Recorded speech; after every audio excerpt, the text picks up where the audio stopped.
Alright guys, it's getting kind of funny for me to be getting up and sitting down and stuff because like I'm shooting all this in one night and it's probably days for you guys and I got a blinding light in my face, you know. So we're doing comic books, yes. And I got a text. I'm going to check that.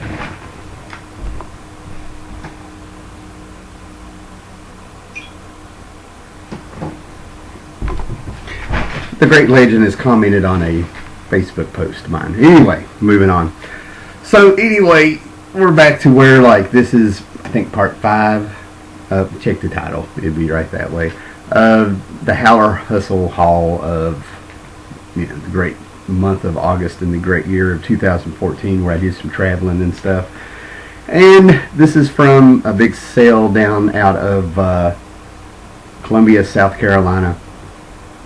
And gone through the box. This is the long box, and we've gotten through the Marvel stuff and found a few little indie books and a lot of Gru. So now we're going to move on to the DC, and there is 3/4 of the box left. So, you know, whatever's left in here may be like one more part after this. But like I said in the previous video, this huge comic book store had a big sale. Get you a long box, pay one price, put as much as you can in there, and we ran out of time. I think my buddy said we went through 70-some boxes. I just said it a minute ago. I think 76 boxes, and we weren't even halfway through. We ran out of time. I got my box full, but I still had some spillage of stuff I took out. My buddy Tim never got his box full and said throw them in there. And this is what was in there. Okay, so we're going to start out. I found some awesome Bronze Age stuff.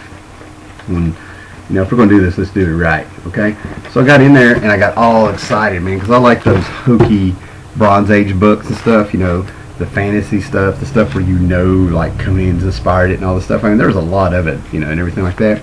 So we have Claw. I found quite a few issues of Claw, and Claw did not run very long, maybe a year or so. So, you know, putting it together, it's long overdue, you know. So here's Claw number 4. It's great stuff. I think Claw got canceled because of the DC implosion of the 70s. They just put out too many books and the bubble popped and almost went out of business. So they canceled a bunch of books. Here's number 7. Great stuff. Great stuff. Great stuff. You know, and here's where I feel like there's a Jim Starlin influence in here, because that looks more like an alien than a demon. And Claw was really unique because he had a hand possessed by a demon, and he had to have a magic glove on it. Keith Giffen came on board. Number 9. I know I have this. I know I have this one. Number 10. Bright purple color. And there used to be a thing that they noticed that on sales of comic books, that anything with a purple color or a monkey on it sold really high. So, you know, to me, that's them trying to save some Claw here. Number 11. Yeah. And then I found the Star Hunters. Okay, don't know a lot about the Star Hunters. I didn't really pop up. They made, look how 70s is that? How fucking 70s. And that's what makes it special. Sci-fi, 70s, dated, and you never know, man, with the way the movies are coming out and all the stuff that's going on, you never know. But don't know much about these guys, so I'm not going to give a history lesson. I'm not going to say who did the book. I'm just saying, man, it's very 70s. You know, we got the Fu Manchu on there, we got the blaxploitation, we got the bright colors. Looks like Dave Cockrum did it, you know, which I don't think he did. Then I was really glad to see this, man. I always wanted to read this Beowulf book, Dragon Slayer. And this one, he goes up against Dracula, which is even better. But Beowulf, this book, you know, if I read some and flipped out, I was really young. But you always see these in the ads of you know, DC books around this time. So I was always like, wonder what's going on. They had a fantasy line. Okay, so moving on, man. We're just cruising along. What do we got next? Okay, all right, okay. So I got Batwoman. I've been building up a collection of the J.H. Williams, who helped him out? Yeah, Blackman. Batwoman, here's number 15. I mean, I have really got a really good run of this. Everybody says it's good, and I always put off reading it and stuff, and I'm glad I did because I keep finding more issues. My buddy Tim, I think he bought a double of this. For some reason, he threw it at me, so I grabbed it, you know. Batman 481, you know, Jim Aparo, you know, early 90s, Arkham Asylum. Why not? Why not? Then I found this, first appearance of Kyle Rayner as the all-new Green Lantern. Not his first appearance, but, you know, it's a good one. Action Comics number 2, Rags Morales and Grant Morrison. Figure why not. DC 52 books, number 3, number 5. And in the last video with the Marvel stuff, I said reference material, that, you know, I've redone all these shells and stuff, that I kept a reference material, and I really feel like people need to get that so they get familiar. So I got me a mint copy of Who's Who #1, because mine is yellowed and ripped and red and reread, and I had a pencil and I circled shit in it. When I studied, I studied. Another part of me refining my collection, you know, I told you I'm trying to get the Marvel anniversary, 25th anniversary editions of their books where they had the portrait of the hero with the border of the heroes. I'm trying to get Secret Wars 2, trying to get the Crisis stuff. Well, I'm always on the lookout for these, what I call Michelangelo covers, you know, and it's, everybody knows the famous one as being Christ on Even though there's #7, but they were there way before, you know. So this is a Mark Waid written book, Valor, from probably the 90s. You know, we all know that's Monel and stuff, so who knows what's going on here. That was good to find. I almost got my Secret 6, Gail Simone Secret 6. I have to be close to having almost all these, you know, number 33. Have to be close. I figured why not? I had the first 2 issues of this, The Rise of Arsenal, and Cry for Justice that James Robinson did, you know, a couple years before DC 52 came. Prometheus ripped off Speedy's arm, and now he has this, I guess, robot arm, and I don't know. It'd be interesting to read. Figure I'll just finish it. Got a key book, Omega Man #1, not their first appearance. The first appearance was in Green Lantern.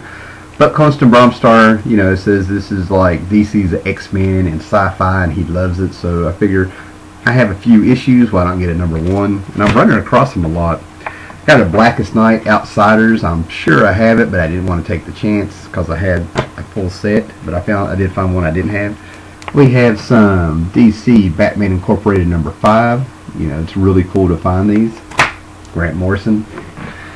How are we doing on time? Yeah, we're doing really good on time. Okay, here's some more DC books going in on back. And like I said, I keep finding Justice League books, the DC 52 Justice League books. I think this is my 3rd or 4th time going around finding them all, and I put them on eBay. And I think I've had all of the issues up until maybe 1 issue past the Forever Evil, and I think they're way past that now. But here's number 14. Okay. Jeff Johns, Tony Daniel, Gary Frank. You know, it has the backup of Shazam. And like I said, to refine it again, I'm getting all the crossovers and stuff. I think I have 1 or 2 of these, but I'm getting the 1 million books. So these are great Gene Ha covers on these. 1 million was a crossover event in the 90s that Grant Morrison wrote where, you know, they said if all our comics hit issue 1 million, what year would it be? It was like the 853rd century, and they were celebrating the return of Superman coming out of the sun, but they came back in time. And it actually tied into All-Star Superman, but you know, when it talks about how he got in the sun and fought the sun and stuff. Yes, and that's the Superman 1 million meeting the current Superman. And then my buddy Tim, you know, he's always pushing Spectre on me. And then when this book was out, he was saying, "You got to try this book out. It's really good." It's written by a novelist named China Miéville. Excuse me if I said it wrong. And I'm a fan of Dial H for Hero and Hero, any kind of take on the Dial of H I got. So here's number 2, number 3. Everybody's talking that this was a book that died way too soon. Yeah, people love it. It's acclaimed. 4, number 5. I'm really curious to see what he does. I heard it got really weird, and it kept a lot of people's attention. You know, I'm beginning to think that a lot of these books from DC 52 are going to be cult books, like I, Vampire, the Batwoman, J.H. Williams books, Dial H for, you know, because there's a lot of cult collectors out there to begin with that just collect Supergirl from the 60s and 70s, and collectors who buy bondage covers or headlight covers. You know, there's a lot. Some people, I've met people who just collect Legion of Superheroes. All right, got a Neil Adams cover Batman annual number 14 from 1994. I don't know if I had this or not, man, but you know, love Two-Face in that cover. Great Legend would love this. I got a Phantom Stranger number 3 I stuck in there. And then Bill Willingham in some Sturgis guy and all this stuff, his writing partner, and I think there's some Bernie Wrightson in this. I got a House of Mystery. I don't know what volume this is. I don't know if it's an ongoing series. It's number 9. It's from 2009. But you know, when I saw Wrightson on there, I just didn't want to take the chance of not getting that. All right, yeah, we're doing real good on time. A few more minutes. Okay. Oh, we got some more stuff in here. All right. And I think we'll stop it right here after I show you these and some newer books. I'm also getting The Final Night. This was by Carl Kessel and Stuart Imonen, and this was like in the 90s, and basically the sun is dying.